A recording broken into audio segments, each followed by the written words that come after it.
Subscribe to our YouTube channel and press the bell icon to get the latest updates.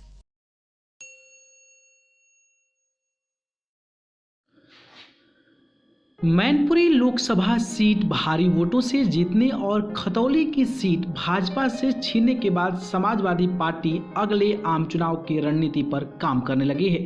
इस रणनीति में सबसे अहम किरदार समाजवादी पार्टी के प्रमुख अखिलेश यादव के चाचा शिवपाल यादव निभाने जा रहे हैं। विधानसभा चुनाव की तरह ही समाजवादी पार्टी की कोशिश छोटे दलों के साथ गठबंधन कर चुनावी जंग में उतरने की है। समाजवादी पार्टी को छोड़ गए या रूठे क्षेत्रीय छत्रपों को फिर साथ लेने की रणनीति पर काम हो रहा है। शिवपाल को मैदान में उतारकर ओम प्रकाश राजभर की सुभाषपा को फिर से समाजवादी पार्टी के गठबंधन में लाने की तैयारी है। ओम प्रकाश राजभर वैसे भी शिवपाल यादव की हमेशा तारीफ करते रहे हैं।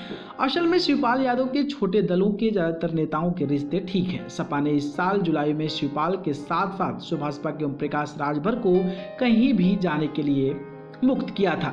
समाजवादी पार्टी के गठबंधन मजबूत साथी राजभर अब अलग राह ले चुके हैं। उनकी भी दोबारा भाजपा में जाने की चर्चाएं खूब चल रही है, लेकिन बात नहीं बन रही है।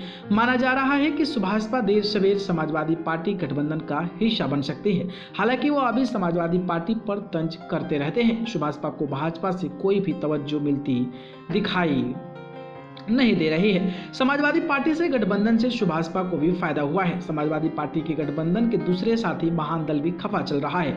उसकी शिकायत रही है कि उसे गठबंधन के अन्य साथियों के मुकाबले समाजवादी पार्टी के नेतृत्व ने कम तवज्जो दी है। महान दल को हालांकि विधानसभा में कोई सीट नहीं मिली थी, लेकिन पिछड़ी अति जातियों में उसने कहीं कहीं असर दिखाया था। इसके केशव देव मौर्य ने समाजवादी पार्टी के गठबंधन के लिए कई जिलों में यात्राएं निकाली थी। इस तरह संजय चौहान की पार्टी ने जोरदार प्रचार अभियान चलाया था।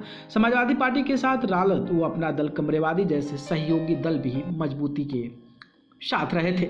असल में रामपुर व आजमगढ़ लोकसभा उपचुनाव में सपा की करारी शिकस्त के बाद गठबंधन में दरार पड़ने लगी थी। ओम प्रकाश राजभर ने हार का ठिकरा समाजवादी पार्टी के प्रमुख अखिलेश यादव पर मढ़ दिया था। यही नहीं, वो सपा मुखिया को एसी कमरों से बाहर निकलने की सलाह भी दे चुके हैं। यह जनवादी सोशलिस्ट पार्टी के संजय चौहान ने सपा में आए स्वामी प्रसाद मौर्य व दारा सिंह चौहान को दगा कारतूस बताया था। कहा था कि जंग लगे नेताओं के भरोसे चुनाव नहीं जीता जा सकता है। नए छोटे दलों पर निगाह। विधानसभा चुनाव के वक्त सांसद असदुद्दीन ओवैसी, ओम प्रकाश राजभर व शिवपाल यादव अलग अलग मोर्चे बनाने के लिए कई बार बैठकें की थी। बदले हालात में ओवैसी की पार्टी AIMIM अगर इस गठबंधन के साथ आ जाए तो कोई हैरत की बात नहीं। ओवैसी की पार्टी विधानसभा चुनाव में छोटे दलों के साथ गठजोड़ की कोशिश में थी, लेकिन शिवपाल बाद में खुद ही समाजवादी पार्टी से चुनाव लड़ गए थे। ओवैसी आजम खां को अपनी पार्टी में आने का न्योता भी दे चुके हैं। न्यूज रूम से न्यूज लाइव की रिपोर्ट।